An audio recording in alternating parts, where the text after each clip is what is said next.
good morning student. Welcome to my English video with me, your English teacher, Miss Uki Pusparini. Oke students, di video kali ini saya akan melanjutkan pembahasan tentang dari materi yang sebelumnya, ya. Jadi untuk video kali ini saya akan menjelaskan tentang materi simple present dan we have question. Nah, kita mulai dari materi yang pertama dulu ya. Oke, come on. Simple present. Simple present adalah tenses yang paling sering digunakan dalam kehidupan sehari-hari. Simple present tense ini mempunyai time signal yang biasanya paling sering digunakan ya, ada always dan usually. Nah, always artinya selalu, usually artinya biasanya. Jadi gini ya students, contoh paling gampang dibuat misalnya gini.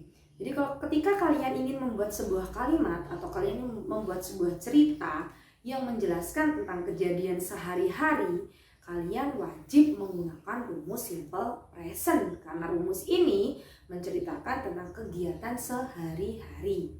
Nah, simple present tense ini mempunyai dua rumus, yaitu rumus nominal dan rumus verbal. Apa sih bedanya? Ya, saya akan menjelaskan ya. Rumus yang pertama yaitu rumus nominal. Nah, rumus nominal ini ada rumus positif, negatif, dan interrogatif. Di rumus positif ada subject plus to be plus atau is MR plus adjective atau adverb. Di rumus negatif ada subject plus to be atau is MR plus not plus adjective plus adverb. Di rumus yang terakhir atau rumus interrogatif ada to be is MR plus subject plus adjective atau adverb. Dari sini kita bisa tahu ya, kalau rumus nominal ini adalah rumus atau kalimat nominal yang tidak ada kata kerjanya. Jadi kata kerjanya ini diganti menjadi adjective atau adverb.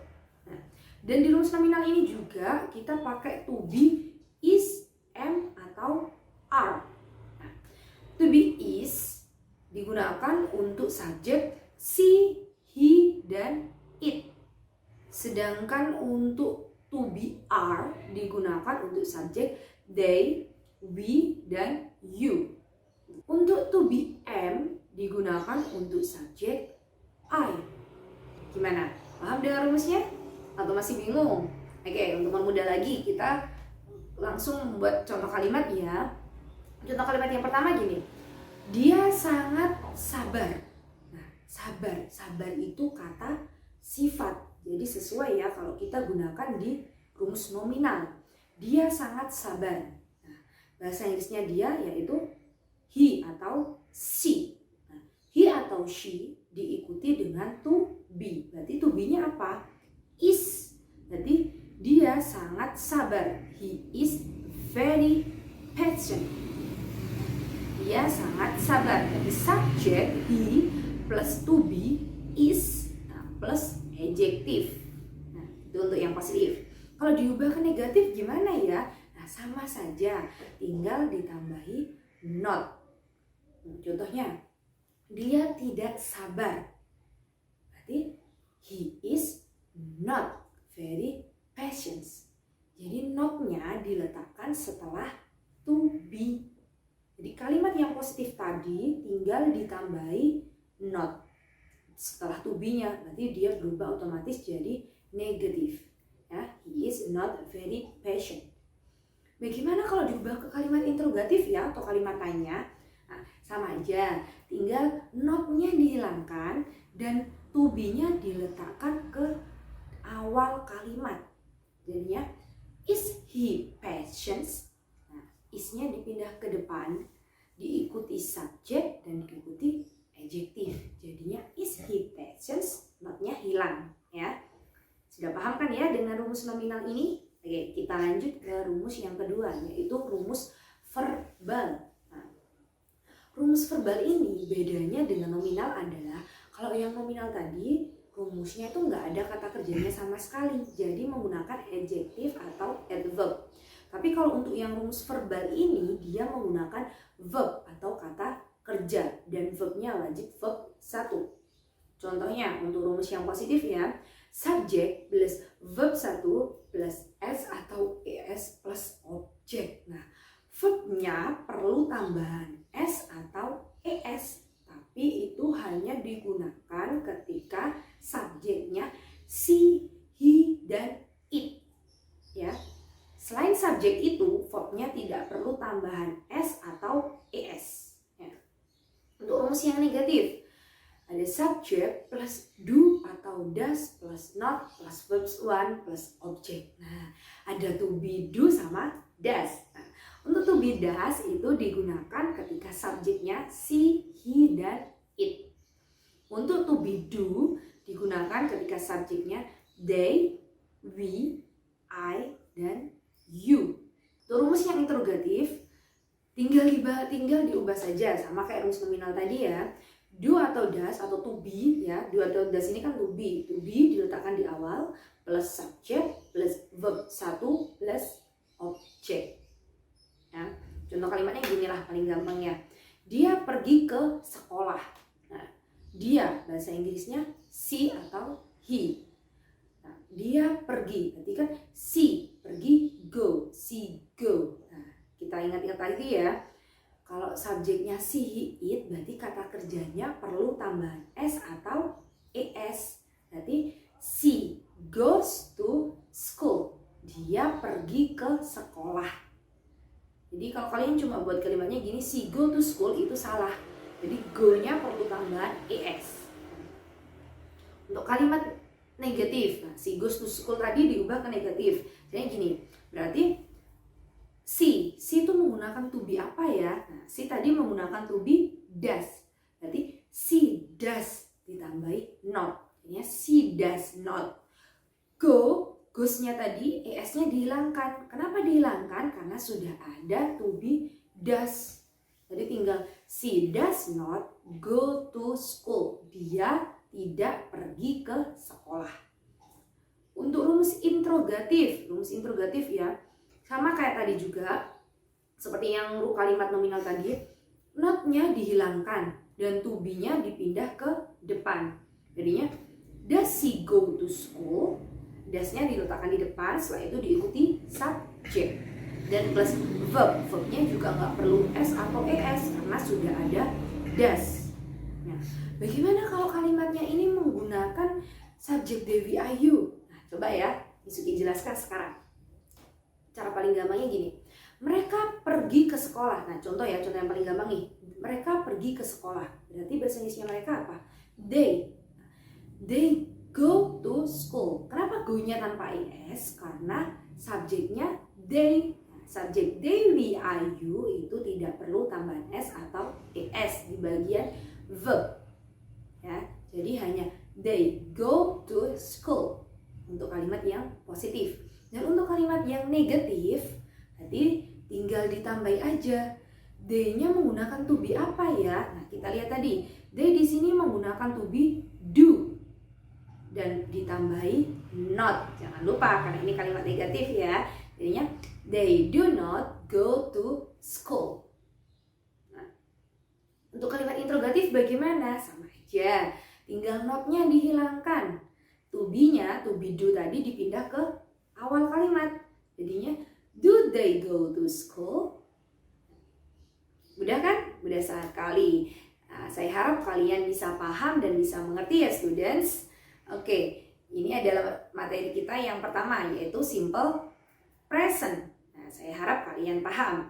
Oke, kita lanjut ke materi yang kedua ya. Di materi yang kedua kita punya WH question. Apa sih WH question itu? Biasanya WH question ini dikenal dengan sebutan 5W1H. Kalian pasti sudah sering ya dengar materi ini 5W1H atau disebut dengan WH question. Nah, nanti apa? Ada what, ada who, ada why, where, when, and how. Nah, kita mulai dulu. Semuanya bisa lihat di tabel ini ya. Diawali dengan who. Who artinya siapa. Nah, kegunaannya berarti untuk menanyakan orang.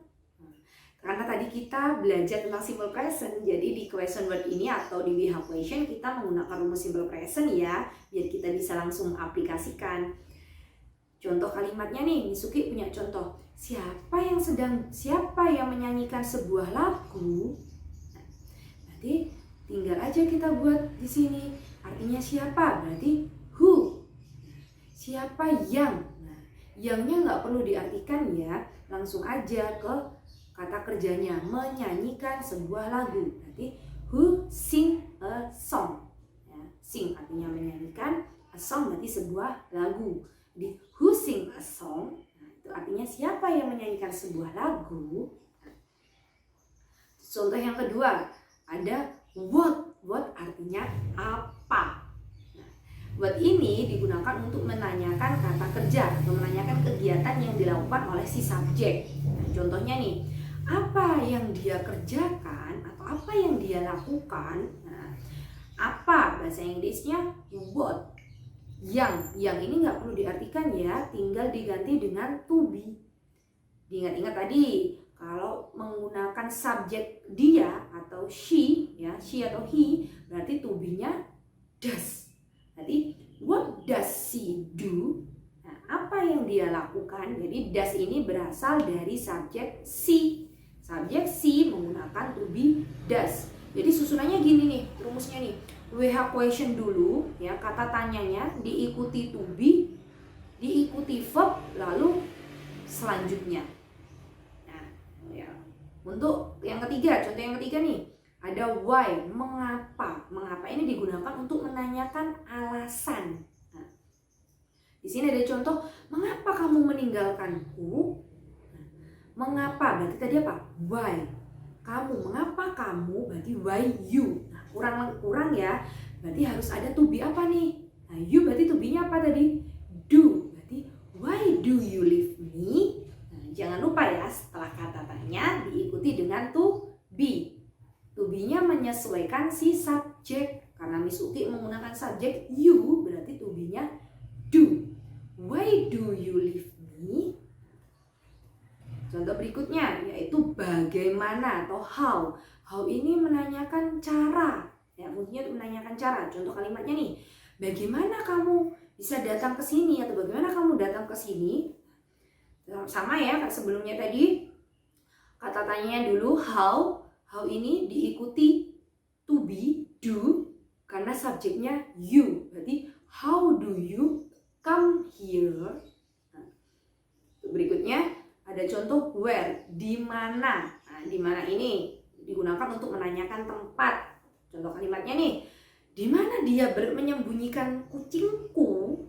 Nah, di mana dia menyembunyikan kucingku? Berarti dia to be-nya does. Berarti setelah where diikuti does. Jadinya where does she hide my cat? Nah, di sini ya kalian bisa lihat nih, ada kata tanyanya where diikuti to be does. Setelah itu menggunakan subjek she. Jadinya where does she hide my cat? Nah, untuk yang terakhir ada when atau kapan. Nah, kapan ini digunakan untuk menanyakan waktu. Ya. Contohnya, when will you go to school? Atau when do you go to school? Ya. Kapan kamu pergi ke sekolah? You menggunakan to be, do. Jadi kata tanyanya dulu when, diikuti to be, do atau will, boleh ya kalau kalian ini menggunakan to be will untuk menanyakan akan. Nah, berarti when will you atau when do you go to school? Nah, jadi sama aja untuk WH question ini, berarti intinya sih kalian menggunakan kata tanya untuk menanyakan, untuk bertanya tentang sesuatu. Dan jangan lupa setelah kata tanya atau kata tanya dari WH question ini diikuti dengan to be. Baru diikuti subjek dan kata berikutnya. Gimana? Kalian sudah paham atau belum? Nah, saya yakin kalian sudah paham ya. Dan saya berharap materi kita hari ini atau materi di video ini sangat bermanfaat untuk kalian ya students. Terima kasih kalian sudah melihat video dari Miss Uki. Thank you so much. Bye-bye.